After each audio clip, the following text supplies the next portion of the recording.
going to find a lot of nations that have their own weird politics, like democracy, monarchism, communism. But have you ever wondered, what exactly is communism? I mean, like, communism has this negative impact, yet it sounds really good. Yeah, it sounds really good. That's pretty true. On paper, communism is a type of political, economic situation where every single person has money distributed equally. And if you know anything about anything, that doesn't work. If you know anything about history, the USSR, that did not work that well for them. If you go look at places like Ukraine or Poland, then that's a lot of dead people, to be sure. And communism, that was the most extreme example, but communism was originally created in the Communist Manifesto to help people. But what did Karl Marx miss out on? Number one, Karl Marx missed out on one of the most important things that he should have taken notice. Communism, distributed equally, equals the workers don't need to do much, doesn't need to do anything to earn money. If they just don't do anything, then they're still gonna earn the money.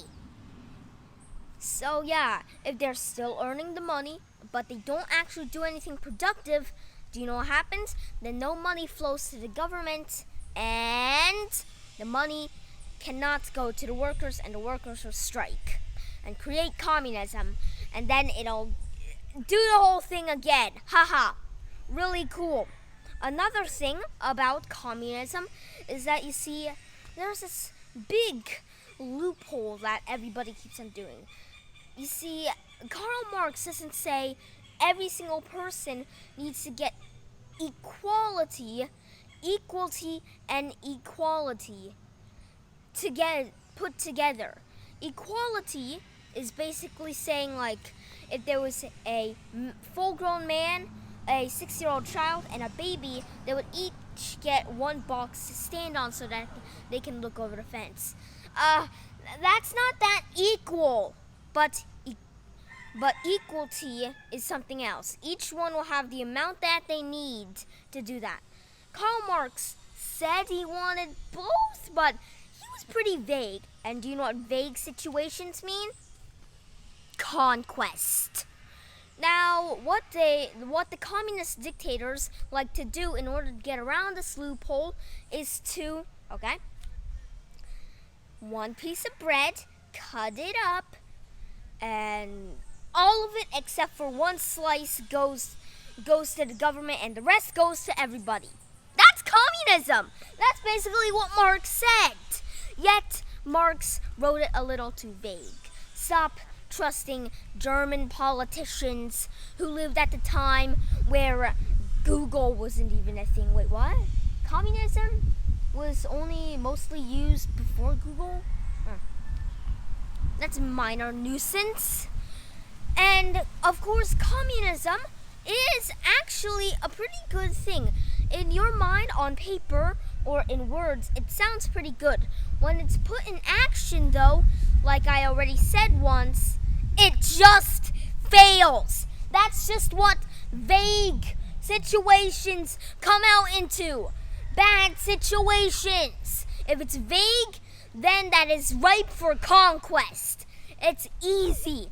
It's just really annoying about how easy it is to take control of vague situations and make it to your own benefit. This is just how communism works. That's just how it works. Same thing with prohibition. Link in the end of the video.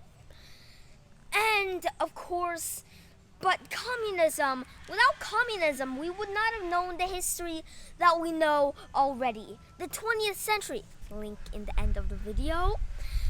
The 20th century, the most of it was defined by the fight against capitalism and communism. And at the end, both of them nearly lost. And these divides these political divides, economic and everything else, put together nearly created the end of the world, which is terrible.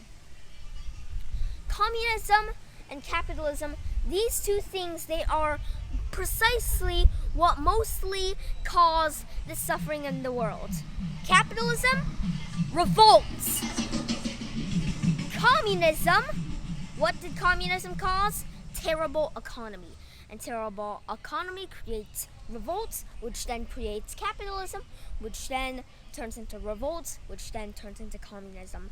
It's an endless cycle, and that's what communism is. It's one of those things that it sounds good on paper, but it's so vague and so dingus written that put it into action.